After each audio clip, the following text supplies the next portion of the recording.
Hello, folks. You're very welcome to AFI Weekly here on the Under Centre podcast. Dara, your host, as always, delighted to be joined by Alex, Alex Sims, and Fionn Malloy. Fionn, 2 weeks in a row. What have we done right or wrong to get your presence 2 weeks in a row? Yeah, I know. We finally got that contract dispute sorted out. I was holding out for as long as I could. You refused to give me that clause in the contract that said I could swear 4 times on the show. So I'm back to being clean mouth, no potty mouth here. And we decided I couldn't. Your lawyers were better than my lawyers, so I couldn't hold out any longer, I'm afraid. Yeah. We refused that transfer, just like other teammates got refused as well at some point during the year too. So Yes. yeah. Uh, Alex, fresh off now the regular season. I know myself and yourself actually are more a week removed rather than just coming off at this past weekend. Looking ahead to playoffs, both with our own respected semi-finals. But nice to have the week off and an extra week of prep, I'm sure, for yous. And I'm sure it was a fun time to be in the Mavericks group chat on Sunday and Monday, trying to figure out who exactly you're going to be playing. Yeah, mystery to us all, even the league, for a period there. But yeah, no, all set now to take on the Crusaders, and that's where our focus had been anyway. We kind of suspected it might be them, but good to have it confirmed. Mm-hmm. Absolutely, which we will get into obviously in the show. We'll go through all the results. Only 3 games to cover. Out of the 5, unfortunately, we had 2 games that were cancelled. Obviously due to various reasons, which we will get into as well, which did have big ramifications, obviously, for the future of both teams, especially with one of them and their status in the league. We'll get straight into it, but the game I want to cover first is probably the one that had the most behind it that was played. It had the biggest jeopardy behind it, and that was obviously the game between the Dublin Rebels and the UL Vikings. The Rebels went into this game knowing if they won, they were going to get that 4th spot and that final playoff spot for the Shamrock Bowl, and they did just exactly that, coming out 47-12 winners at home. Sam Doran had 5 passing touchdowns on the day, 4 of them to Jack Cronin, who has continued his fantastic season, one of them to Ty Fitzsimons. Sam also chipped in with a rushing touchdown of his own, as well as Niall Nolan.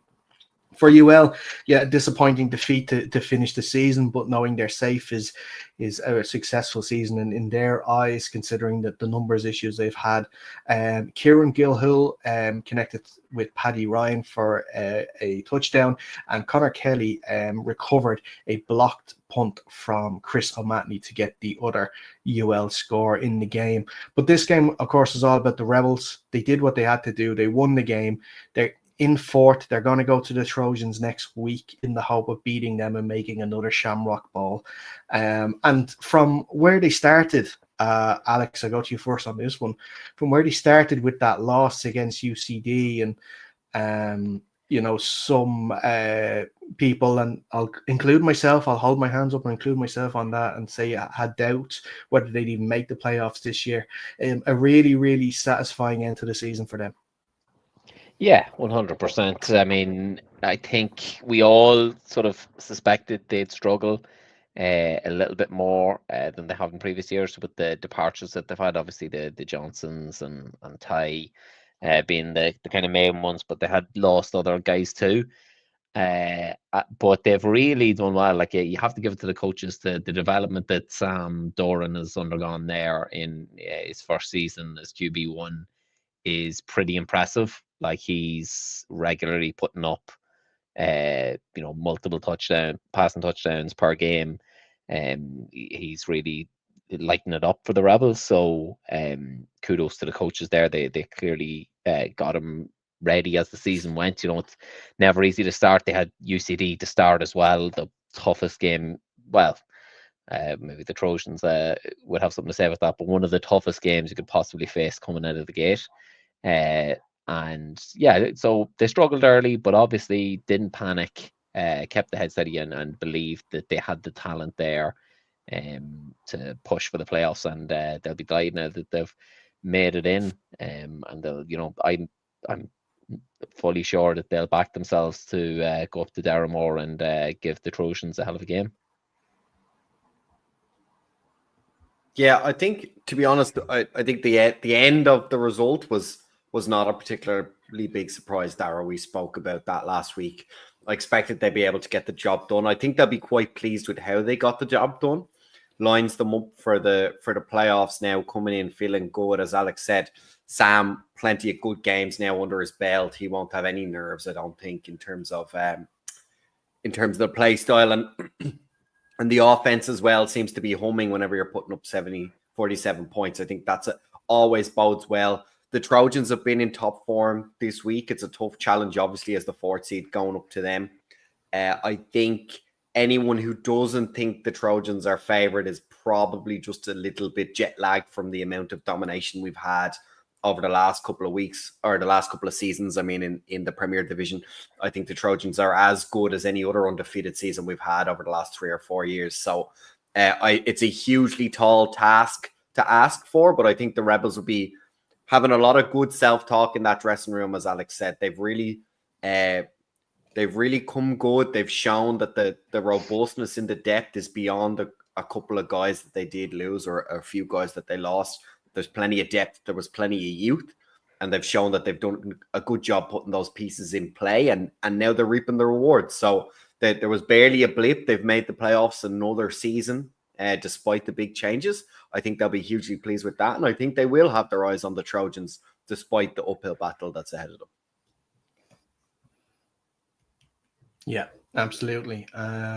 For UL, then moving on to them very quickly, they, like I mentioned, they won the games that they had to win. Obviously notably that game against the Cowboys, and they got their draw against the Panthers, which obviously, due to the Panthers' second forfeit, means that was turned into a win. So they have technically 2 wins on the season, but for them that has seen I think it's kind of gone under the radar a little bit in terms too, because we talk about the Rebels having well established departures from their team this year. UL have also seen a lot of players move on, a lot of players that were crucial in them actually getting promoted in the first place, and helping them secure safety last season too. So it has been a real backs to the wall effort for them to try and make sure that they did stay up in the Premier Division this year. So there's real potential now for them. Obviously, being a university, there's a lot of who is going to enroll and who's going to come in that has a big part to play in it for the team. And there is a chance here now, if a bit of luck on their side and things done right in the off season, that if they can build a team, that they can be one of those teams that can secure a Premier Division spot for the next few years, and maybe not be worrying about relegation each year, maybe slowly build it to maybe look at possibly playoffs in another season or two if the building is right. They have the opportunity, of course, like the football's not over this year. They have the opportunity for the Shield. They will go into a playoff now with the Craigavon Cowboys, and the winner of that will face the Knights. So they do have a shot still at ending the season with winning something, which is obviously going to be great for them. But like I mentioned, and Alex, I'll head back to you with that question. Originally, for a team that has lost such influential players as they did, to stay up and get the wins or the draws, and in their case that they needed to stay up, was absolutely vital. Yeah, look, they've done very well to finish, not only to avoid finishing bottom, but to end up finishing 6th.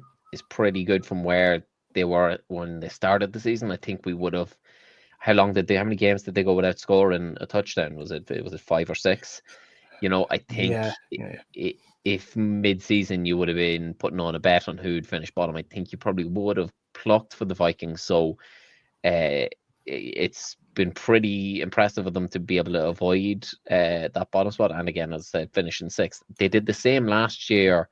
Really as well, they kind of had that gauntlet of fixtures where they just had to ride out playing the top half of the teams, top half of the table in a row of games, and they had only that draw to rely on with Cork last year. Funny enough, draws kind of been the theme of the Vikings SBC run at the minute. So, as you say, it's a university team, so a lot of it is potluck and who is in the college next year. Do you get an American who's doing a year in UL and he was quarterback for his high school team? Then you're kind of set. Or do you not get much and you kind of are restricted with how much you can recruit in the local area as well, because you have to have a certain quota of players that are university students or former university students. So it is difficult and can vary widely from year to year. But they've got a great infrastructure there. They've got a really good board.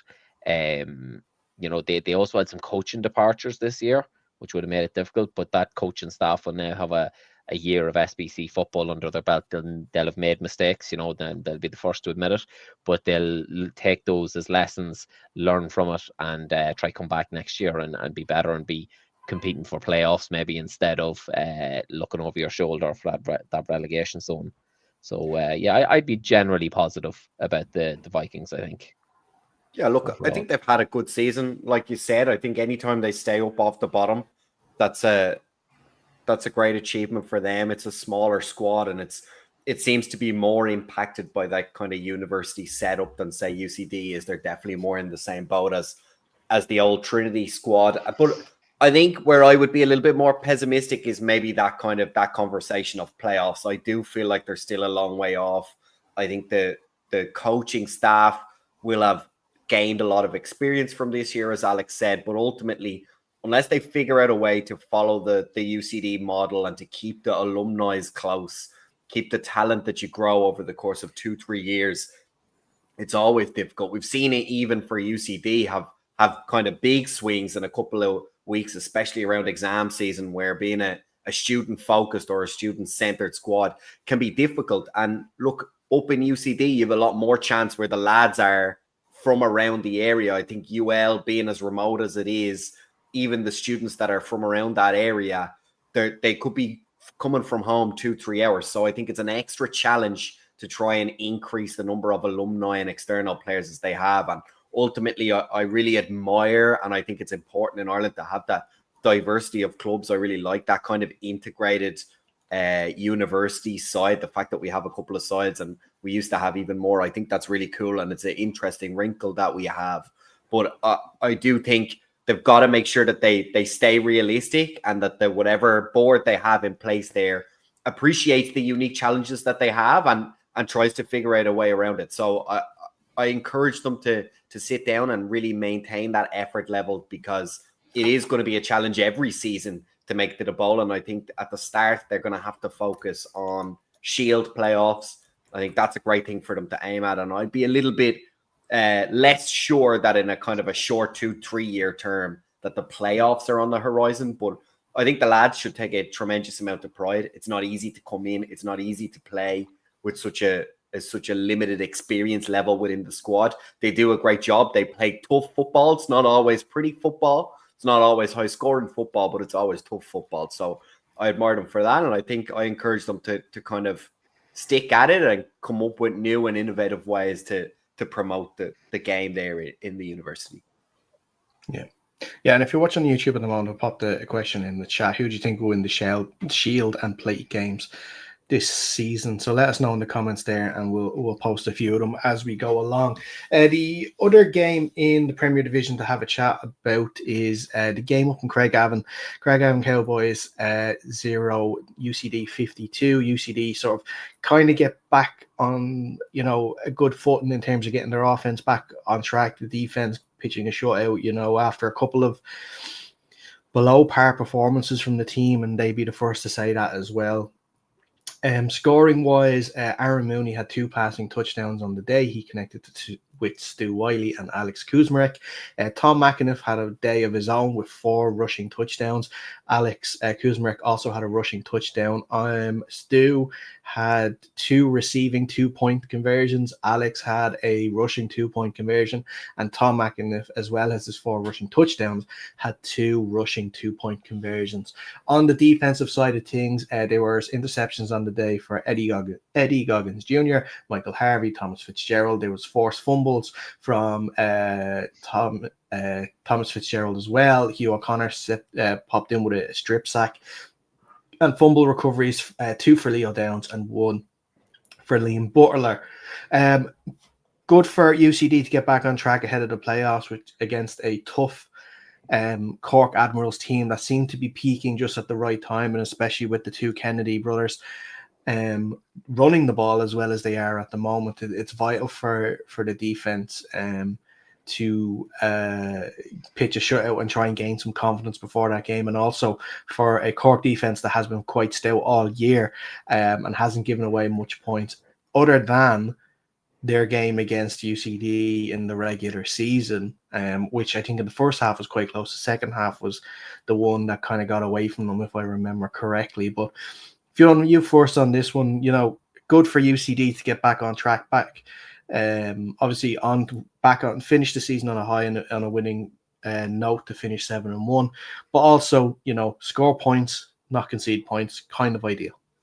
Yeah, look, I think as the season has gone on, maybe ourselves and the rest of the AFI fandom has kind of enjoyed being able to overreact a little bit to some of the tribulations of UCD this season. But I think ultimately, if you kind of bar the loss, obviously, to the Trojans and I think the close game to the Rebels, they've had a very good season. I mean, they're 7-1. They're two wins clear of third place, 2 points shy of 200 points difference this season. It's been maybe vaguely less dominant than it has been the last couple of seasons, but still it's tremendous season. And I think it went to pat our own backs a little bit there. It probably went the way we said, right? A lot of the starters mixed in with a couple of the reserves until the game was well out of sight, and they got the tune-up they were looking for.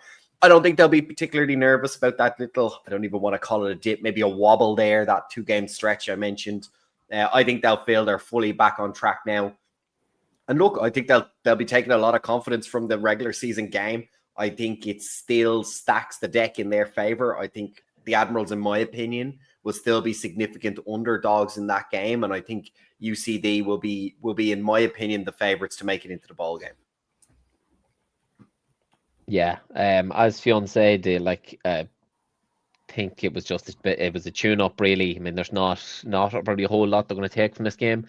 And I think, the UCD camp are going to be firmly looking forward. I don't think they'll be looking back at any results this season with any sort of regret. They'll just be like, right, we're the 2 seed, we're hosting Cork. That's our focus now. These next 2 weeks, they'll be focused on how they can beat them. They've done it once this season on Cork's patch. It's going to be a tough ask of Cork to do it. I'm sure we'll review that game next week probably, but I think from a UCD side of things, like there's not a whole lot to look at take from this game. Hopefully everyone came out of it healthy enough. You put up some scores, get a little bit of confidence back in, but they are going to be fully locked in on Cork now for these next 2 weeks. See how it goes. Yeah, absolutely. And on the Cowboys side of things, tough day if anyone that has been able to watch the tape, you could see it from the Cowboys sideline. It was quite bare. I think it was 14, 15 lads in total played the game on Sunday. So it was tough sledding for the Cowboys, and happy to see, I'm sure, the end of this season. I know there's still 1 game left at least, and that, like I said, that Shield playoff game against the Vikings. With the numbers that we saw on Sunday, we'll see what happens. Hopefully they can play it. Towards the end of the season, you never want any sort of forfeits or anything like that, or teams that can't put out players. But look, having this plate and shield thing for extra playoff games for the bottom teams in each division is a conversation we can have in the off season, whether it is a good idea or not. But look, Cowboys first season back in SPC, they stay up. That's what they would have wanted. Obviously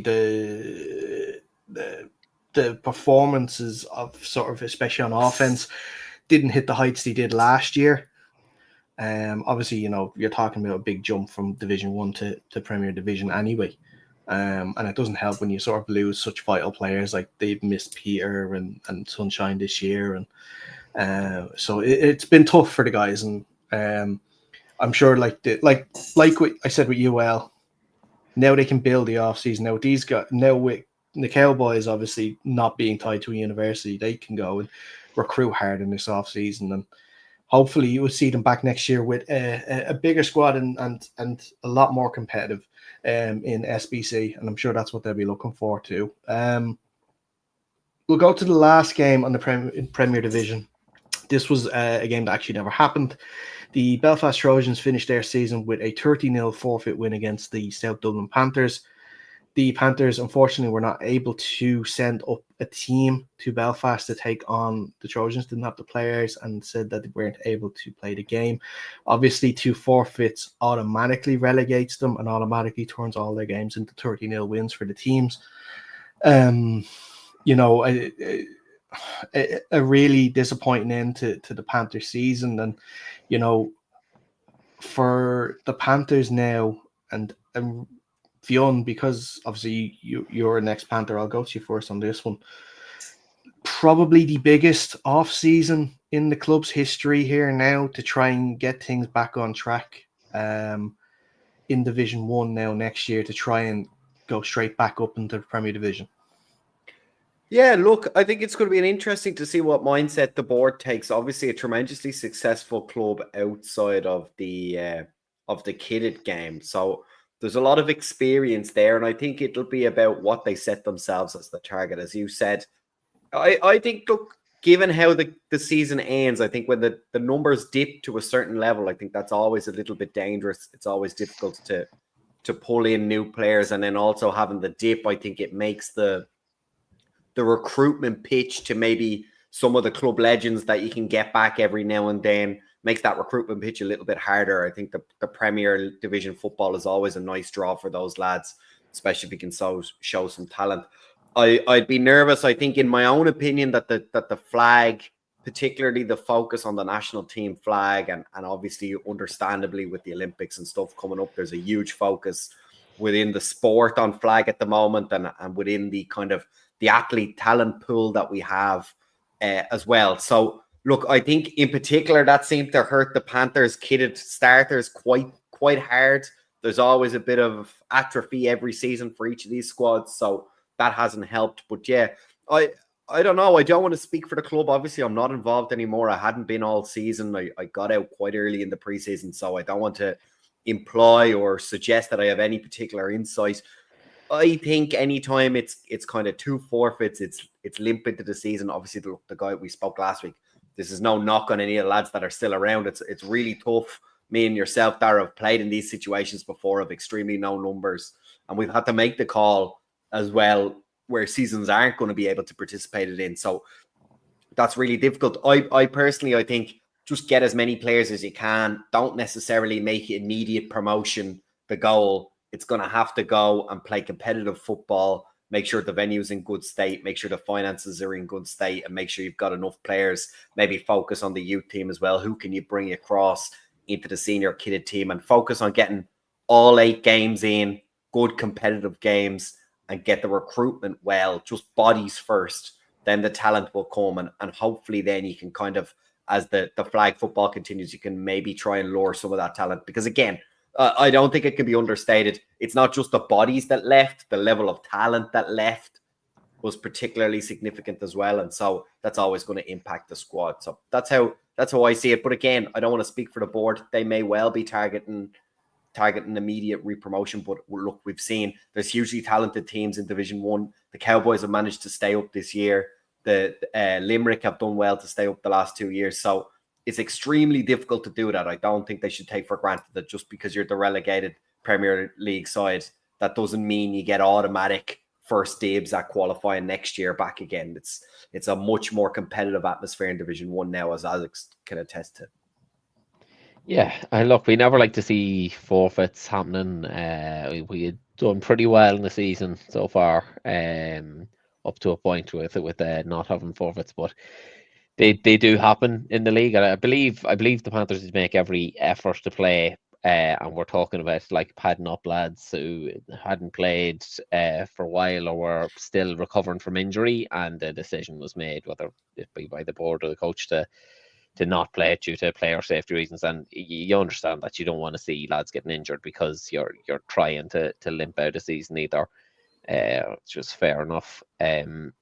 But on them for the future, I think, look, the demotion down to Division 1 is not, it's certainly not a death knell by any stretch. You can recover. We've seen teams recover from that before.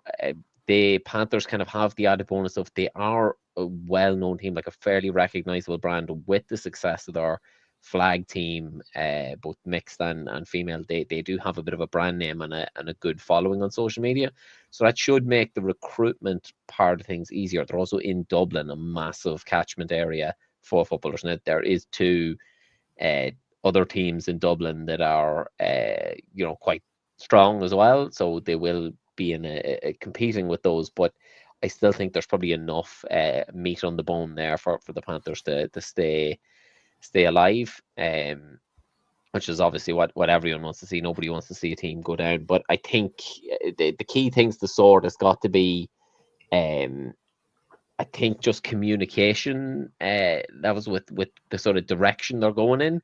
I don't know that we actually ever had any sort of confirmation that they had a head coach. I believe they had a de facto a head coach there throughout the season who was doing coaching on the sideline, but there was no sort of real announcement, and it's difficult to, like, certainly from within the league, if we don't know about it, other people from outside the league aren't going to know about, who's the coach, or if guys are thinking about changing team, maybe you're playing for UCD or the Rebels and you're on the third or fourth string, or I might transfer to the Panthers, wonder who's coaching or whatever, and you just don't have this sort of information.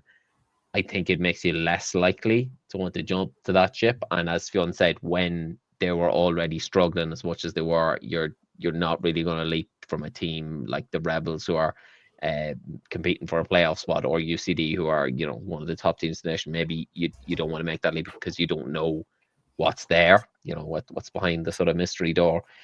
So I'd say getting those sort of things sorted out and ironed out in the preseason got to be your main focus, and then hitting the recruitment drive hard and picking up lads, because they do have talented players there. Still have plenty of guys there who can do a job.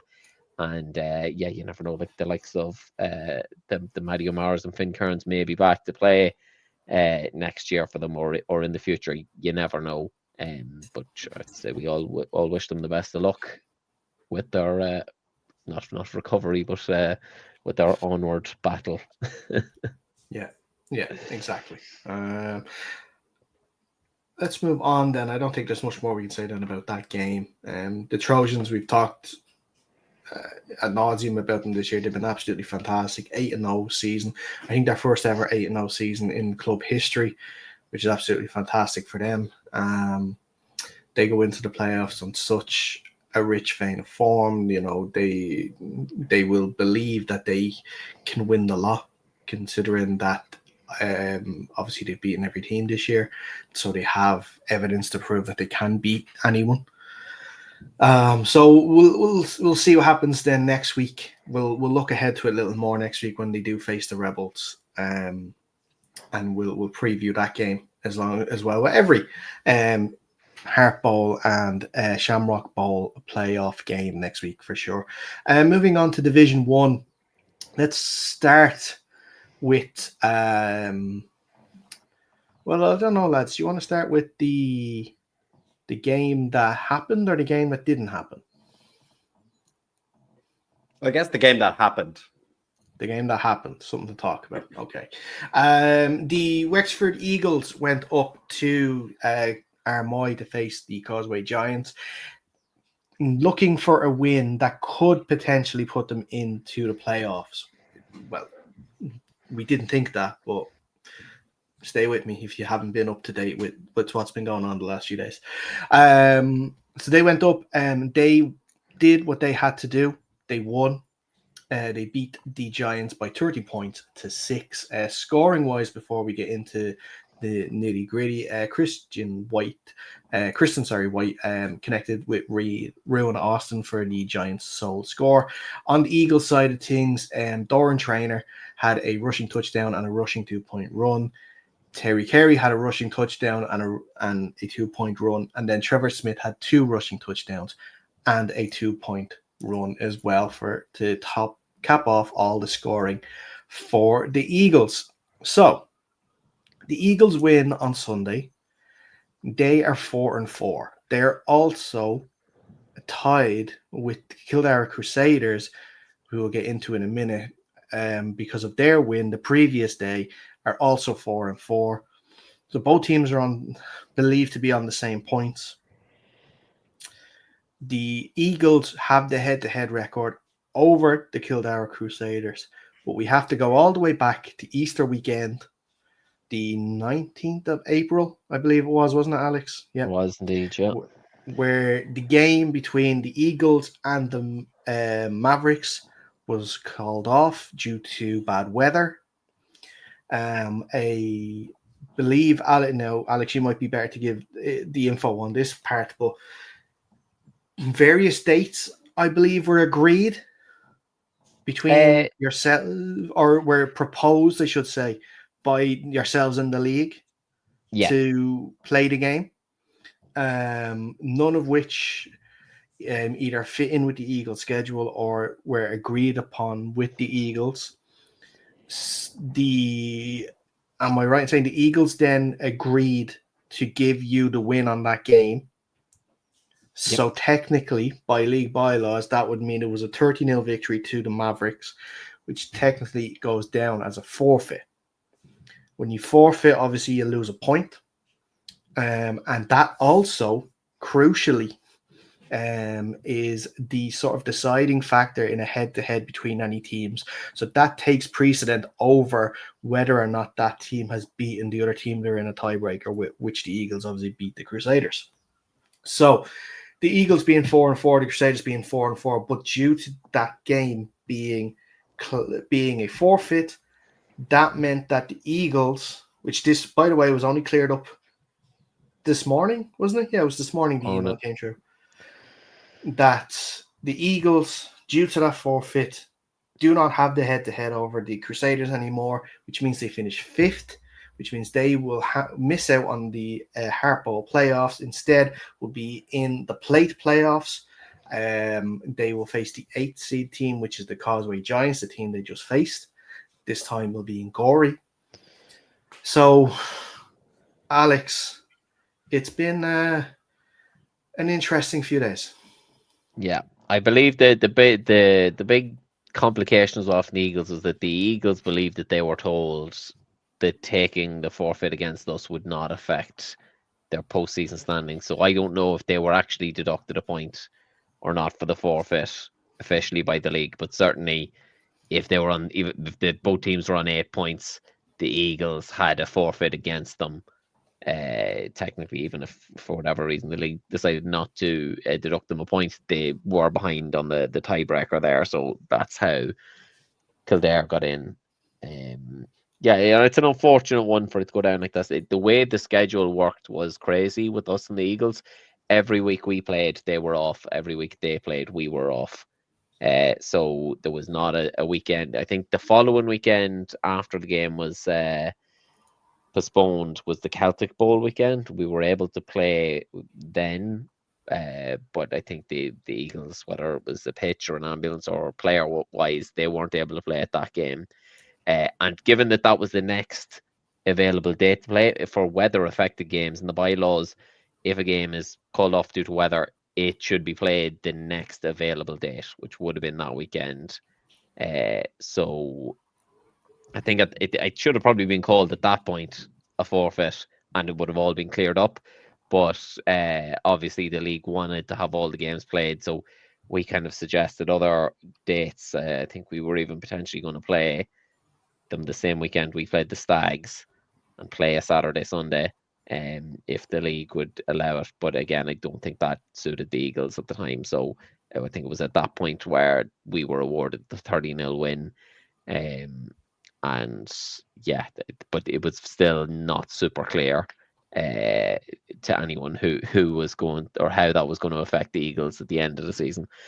But look, it all cleared up now. So the Eagles, unfortunately for their efforts, won't get in. But I would think they'll be happy enough with their output on the Sunday. An impressive enough win against the Giants. A long journey to travel up there. Scores from their consistent players who've seen these names with the Eagles pretty much every week. I think they must do 90% of the scoring between Doran, Terry, and Trevor.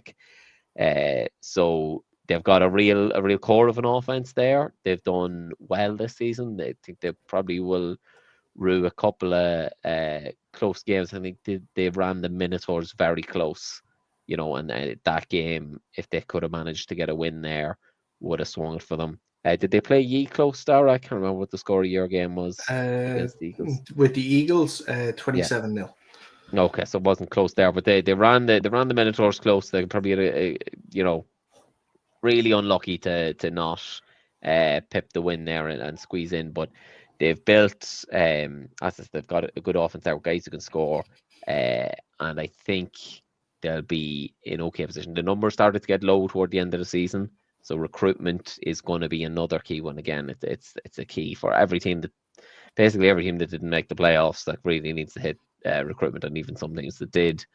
But recruitment's going to be key for the Eagles. They've got a good setup there. Ross is a good head coach, knows what he's doing. So I wouldn't be massively worried about the Eagles' future. But this has got to be a hard one to take for them, definitely. Yeah, absolutely. Fionn, sort of, I know now you're kind of the outsider looking in, getting all that information, your view on sort of how this has gone down now over the last few days. Yeah, look, I'm sure they'll be disappointed. I think it's fair enough in the sense of we got to follow what the bylaws say. That's the whole point of putting them in there. I kind of like when these situations comes up because it kind of asks some questions and it's a way for the league to improve. I think it's always a risk starting teams or starting games at early April to hope for weather. I think it's a little bit silly. I think I'd like to see the season pushed out. I'm not 100% sure what the logic is for the finishing date. It feels like in Ireland we should be playing into the summer to get as many games in as possible, especially if that's a kind of an unwritten priority for AFI, like you said, to try and get all 8 games for all teams played.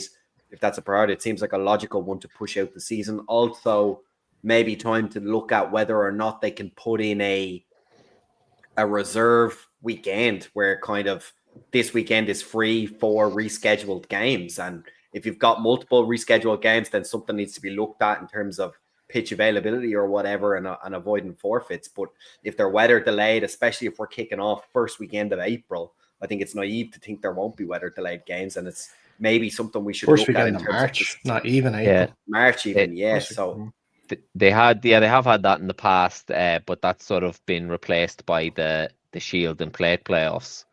Yeah, but that's what I'm saying. But we can't have everything, right? So if you want all the games to be played, you're going to have to facilitate that somewhere. I think it's a little bit unfair to just kind of leave it arbitrary and say, oh, well, the first weekend, the 2 teams can sort it out. Grand. But if you know as soon as the schedule comes out, you go, oh, by the way, lads, assume we have a game in week 19. It doesn't even have to be week 19. Do you know what I mean? You can put it in somewhere along the way. That's fine. But I think it's naive and it's a little bit cruel maybe on the teams because we're not in stadiums with professional drainage. We are at the whim of the weather and it can happen. But in terms of the actual scenario, I like how it played out only, and look, I'm probably going to get a load of Eagles going bananas here, but only in the sense that, look, the bylaws were applied. I don't like when things like the Stags that got the kneel out that wasn't a forfeit because the other team agreed to do it and all this stuff. I think it's important we apply the laws equally.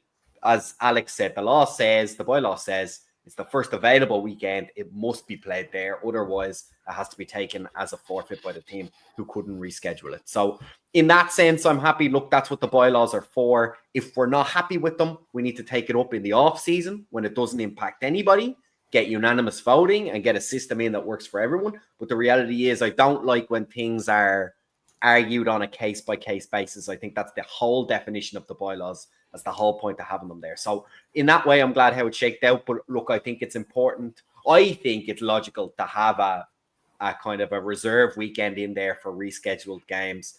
If there's multiple rescheduled games, I think then we really need to look at saying we need to push this season either out longer or starting later than it is at the moment, because and really analyze why it is that it is in the dates that it is. There may be logical reasons that I'm not aware of, but I think we need to make sure they're based on reality, on facts, not perception, like, oh, well, rugby season's this, or the college football game coming over. We need to decide, is that our priority, or is the priority to get 8 games played in a playable manner, in a kind of defined schedule over a correct length of time, and let the teams battle it out then at the end of the season. So something to consider, I think, on the off season. I believe the reason, and I could be wrong, Alex, you definitely know this better than I would, but was the season moved to help accommodate Wolfhounds and they're getting ready for their fixtures in the summer? See, that's what I'm saying, though. The Wolfhounds only play 2 games every 5 years or whatever they do, and they have the training session this year. And look, I'm all for the Wolfhounds. I do think it's great, and I think it's important to raise the status of the game. And there's top athletes that deserve to play for their country, and I think it's a huge draw to get good athletes. But that's craziness. We're having 3 or 4 forfeited games a season just so we can end the season when it needs to end. I think that's madness. Yeah, you're right there. I think it was a combination of things to accommodate the Wolfhounds and also to accommodate the European Flag Championships that happened in Limerick 2 or 3 seasons ago, because the season used to run through August a few years ago. I would think that a better sort of middle ground would be ending it toward like maybe the August bank holiday weekend, have the bowl finals on the Sunday or whatever. There or something like that, extended it. Yeah, the Wolfhounds, like I think this year Wolfhounds camp, the first one is the 16th of August, so it kind of gives you a month of an off season for the players who are on the Wolfhounds panel to then a month of rest, and then into 3 or 4 Wolfhounds camps before they play their game in October, I think early October. But look, yeah, I definitely agree with you, Fionn. We used to have the weekend for rescheduled games. It needs to be there because there's always 1 or 2 games that need to be called for whatever reason. I think we got pretty lucky this year in the weather. Was our game against the Eagles the only weather affected game this year? Yeah, our game was on the same day, but luckily the pitch held up. We were able to play the game that day. Otherwise, it would have been 2 cancellations. Yeah. Well, and I suppose technically what happened in the other game this weekend, that would also fall into that kind of pitch scenario issues that could maybe be theoretically rescheduled depending on where you assign the blame to that. But 2 is, as you said, Alex, that's not bad, but there's certainly been worse seasons. I remember our last couple of seasons, like the poor Giants, they're way up there. They get a lot of bad weather. It's difficult for them, and they do a good job with the pitch they have. But look, it's out there in the sticks, and it's not got the best drainage in the world. So I think it's unfair. And if we want to make sure that teams can be around the country, I think it's maybe something we need to look at. Sure, Fionn, it's not just out on the sticks. You and I both know playing in that one in Santry, it was at the bottom. So all the rain just funneled down to there. We might as well been in the bottom of the river, down the drainage, silage river down the back of the park. Yeah, that was rough. In the Trinity Sports Grounds there for sure. So we'll so coming out of the game, that's it. The Eagles are going to have to settle for the plate and playoffs to see if they could still end the season with some silverware, which would be great for them, especially in, like you said, Ross's first season would be really, really good. And the Kildare Crusaders are going to go into the Hartball playoffs to take on the Loud Mavericks, due in part to their victory by way of forfeit on Saturday against the Vipers.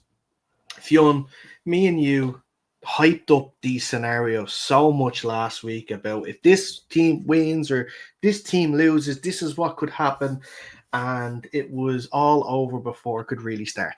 And I did, if I remember right, I did pitch that as my preferred scenario, or the scenario I tipped to happen, that the Crusaders would take care of business on Saturday and really make Sunday a moot point, and all the nice permutations we were thinking of wouldn't be able to play out. Now, I didn't quite foresee it as the game never even kicking off for them to have to do that, but yeah, it was put a bit of a dampener on the Sunday. As I said, it's always good fun for us and for the casual fans to have genuine storylines coming into the last weekend of the season and be able to follow the kind of the score tickers and stuff. So a little bit disappointing that happened, but bit of an interesting scenario as well. I believe some unusual goings on that led to that thing being called off. It wasn't rained off or anything like that. I actually have the statement from the official Vipers page.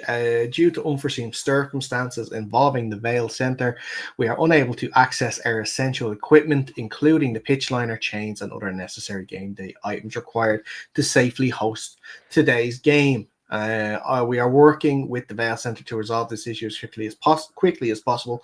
Unfortunately, given how far we are into the AFI calendar and with the playoffs fast approaching, there's no opportunity to reschedule this fixture. Again, like we just talked about, there was no weeks to do that.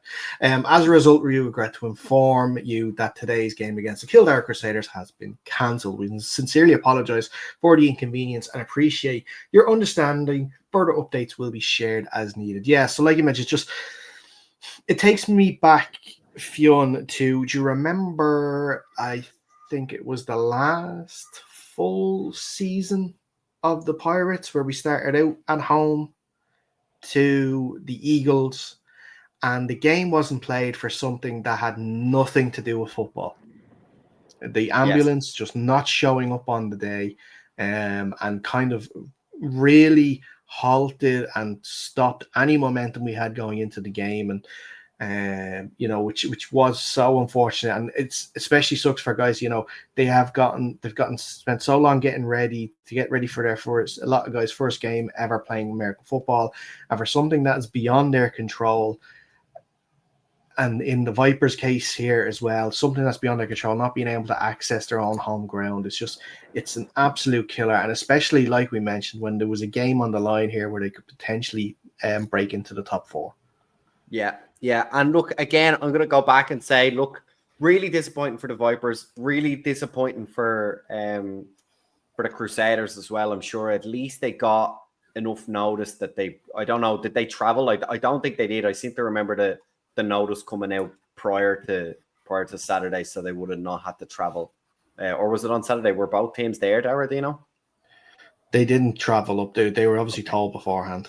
Yeah. So, I mean, that saves them a little bit. But again, look, it's something we need to look at and say, is this something in the bylaws we need to account for, non-weather related or non-team related issues? I guess, again, as we kind of pitched or pointed out, if you have a kind of a set rescheduled day, maybe it doesn't matter so much because regardless of what the cause is, you have a second bite at the cherry. But yeah, look, they'll be disappointed. I'm sure they'll be a little bit embarrassed, not for themselves, but just for embarrassed that this could happen and not be able to host the game. I'm sure they were excited for it. They were playing all season and they had decent numbers, so I'm sure they were in no way nervous to play the game. So it'll be disappointing. And again, it robbed us of some nice talking points for this weekend in terms of permutations and playoffs and shields and bowls and plates and all this stuff. So it would have been cool to see, but again, a bit disappointing. It was all done and dusted by Friday evening, kind of. Yeah, definitely. I think someone went to the rally and forgot to leave a set of keys behind for the Vipers. Look, really unfortunate for them. I think the Crusaders, they're a good team. So like they it's not like it was any sort of foregone conclusion. I think it could have been a good match. But the Crusaders aren't thronged with numbers either. So like even like that in a game where you've got lower numbers, if you get an injury to the wrong player like that can cost you a game when you're lower on numbers. So the Vipers could have nicked the win there and pipped ahead of the Crusaders and the Eagles into the playoffs. Well, the Eagles won anyway the next day, so it probably wouldn't have mattered then. But the Eagles could have been in. As you said, could have been interesting. For the Crusaders, though, it's also not great for them. They now haven't played a game of football since they played us on the 31st of May. and they'll be playing us again now on the 5th of July. So it's a whole month without football. It can be a negative thing. It might be a bit rusty, but I suppose also it could be a positive in that they could have their low numbers are probably the bodies are probably all feeling well rested, and they will have had plenty of time to install any sort of trickery or something in to catch us off guard, given that we are the last team that played them. We kind of might obviously feel that we've got a bit of a read on them, but they could be working on something to trick us and come out and try surprise us in that semi-final. So that'll be an interesting one to follow as well, I think. Yeah. I'll be interested anyway, because I'll be bloody playing it. You have some sort of vested interest in this for sure. So, and like we said, that's for the Crusaders. If you want to look on the positive side, they make it into the. Obviously, it's a huge positive is to make it into the playoffs. They missed out on it last year. I guess you could say, for any guys that are maybe carrying a few injuries or something like that, they're prepared to play on Saturday to make sure they get playoffs, don't have to, and they have a few extra more weeks to recover from those injuries. And, plenty of prep time, which is the main thing. Absolutely plenty of prep time, which, is crucial at this time of the year to try and get, something going. And because, not exactly like no one has time at this stage to create a whole new playbook or come up with some new stuff, but it's about getting better at what you already know and making sure that you are harder to beat, for sure. AstroTurf, well, you could say that for pitches too, but even if there was AstroTurf at the bottom of that Trinity Sports ground, it would still be flooded. It wouldn't matter.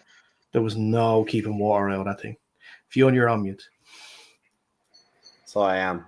You got to make sure they're level as well. This is no mean feat over here. And I don't know about Sean. I know he's been off playing like semi-pro ball and grown back to ACLs or whatever he has to do. But certainly the Pirates were in no position to be installing permanent 5G AstroTurfs around the place. So that might be the only downside to that particular proposal, unless the AFI has been squirreling away those 55 quid subs, and maybe they've got a big huge pool invested somewhere. They can start building AstroTurfs around the place. That'd be pretty cool, but might be some way off them. But easy to know he's a UCD player, with their own facilities and everything that they can choose to do what they want with. We are kind of, the rest of us are all at the whim of whatever ground will even entertain us.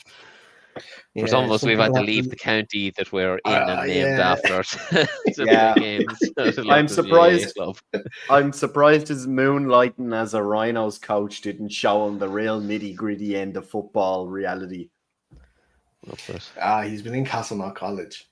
That's still, still kind of up there too. Still kind of, although it's not official Rhinos ground, it's just borrowed Rhinos ground, I guess you could say. I'm not too sure. But yeah, so that's all the roundup. We are meant to have 3 games this weekend. One in the Premier Division Shield playoff between UL Vikings, Craigavon Cowboys. The winner goes on to face the Belfast Knights. And then the Division 1 plate playoff with the Wexford Eagles at home to the Causeway Giants. And as a result of them forfeiting a point, or as a result of them having to forfeit, the Northwest Vipers actually lose the chance to have home advantage against the Antrim Stags. So it will be actually not in New Forge. I believe the Stags game is actually going to be held up in Armoy, where the Causeway Giants obviously are Causeway Giants home field due to pitch availability. All these games we played on Sunday. It's not a debate I want to get into tonight because we could go on for 15-20 minutes about this, but this is the second year that these extra playoff games are being brought in. Last season, obviously we saw I believe that there was postponements which involved actually both finals being just played rather than actual any semi-finals taking place. we're still. I hope all 3 games take part this week, but they're involving teams that have really low numbers, and asking guys to, maybe if they have an injury, carry an injury, ask them to play through I don't want to disrespect it and say meaningless games, but maybe in some guys' eyes it might be, is going to be a hard sell. So I hope all these games go ahead, but your guess is as good as mine right now. Yeah, look, and if they don't, I think it's a fair question to ask, Dara. If calm heads prevail and logic goes, we say, well, okay, look, at least in Division 1 or whatever, the squad sizes just aren't healthy enough to facilitate an extra round of games. It's a cool idea. I'm all for it. More games and more competitive games. The likes of the Eagles and the Giants, I think, could be a very nice matchup. Same with the Stags and the Vipers. I don't think they're particularly unevenly matched. But again, if this is 3 games with an average squad number of 15, I think that's not really conducive to healthy, player-safe football. And so I think we should be able to have a kind of a logical head somewhere. Just go, well, okay, why don't we keep the plate, keep the shield, but we just go top 2 seeds, get to play the final, and we scrap the semi-final games. Yeah, I think that's a fair suggestion from Fionn there. I think. I don't know. Yeah, I don't think any of us have been involved in one of these games, so we can't really comment from experience point. But it's my point of view. If we're scheduled to play a football game, we're going to play the football game. I love to play football. That's why I play the sport. So I don't know why I would choose to not play football, because it's less meaningful than another football game I'm playing. I don't get it, but again, it's not. My opinion isn't the correct one. People are more than welcome to have a differing opinion. I think, yeah, you need to sit in a room, have discussions about the merits of it. As Fionn said, maybe a 5th versus 6th straight final is better, because the teams that are generally finishing around the 7th, 8th spots are sort of teams that have struggled all season, and maybe they just want it to be over sooner. So I think it certainly merits discussion at the AGM.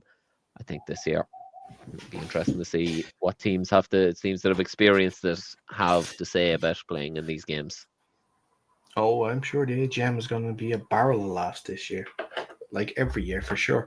An Andre Baralafa. 30 minutes in and out. I don't think there's going to be any commotion.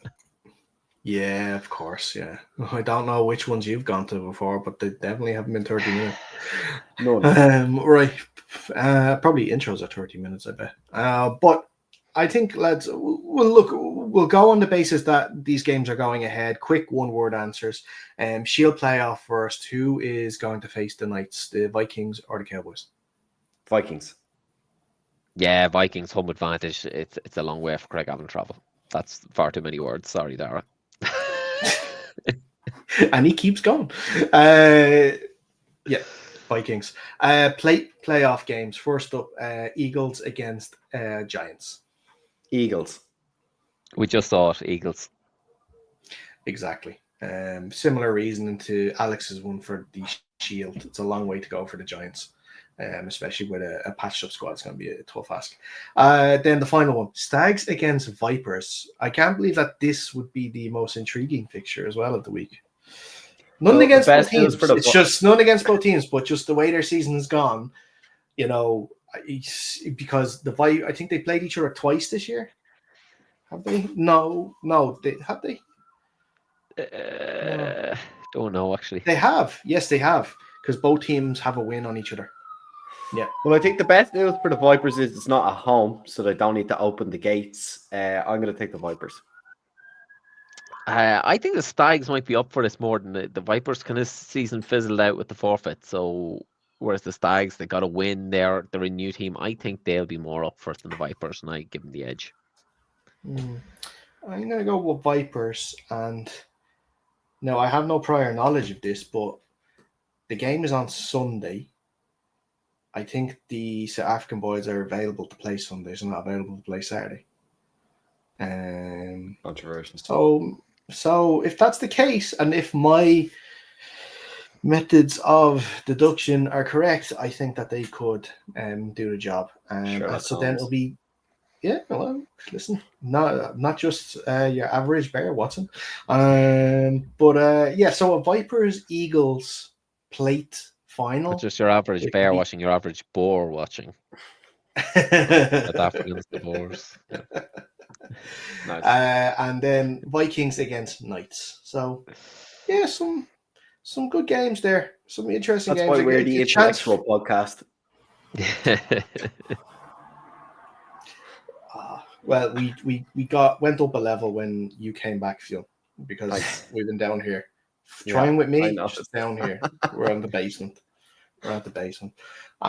So yeah, that's going to be it. We're going to end the edition of the show. Thank you so much for listening. If you are watching us on YouTube, please like this video, and if you haven't already, subscribe to the channel. Help us get our numbers up ahead of the forthcoming NFL season. But there's still plenty of AFI action to talk about because we still have the Harp and Shamrock Bowl semi-finals to look ahead to.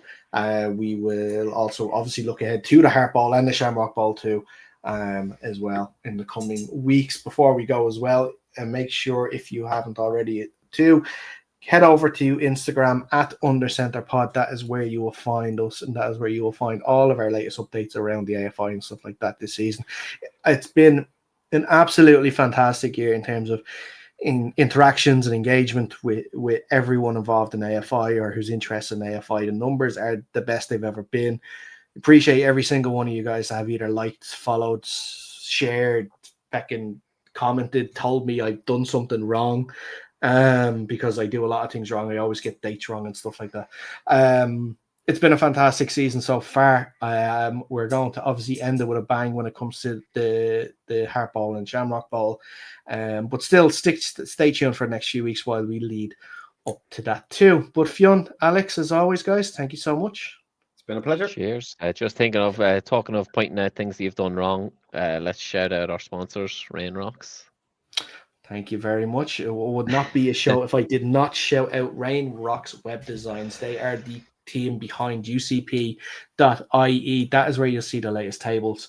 The final tables, I should say, for this season. The fixtures there too. The results as well. And like I said, that UCP.ie. Make sure you head over to that and show the guys some love. If you were looking to get a website done, give them a shout. They are the best crowd to deal with, even if one of them is a loud maverick. But hey, look, we can't have everything in this world. Until next time, boys, thank you very much. And hopefully you have a good week. Stay safe, and we'll see you soon. Cheers.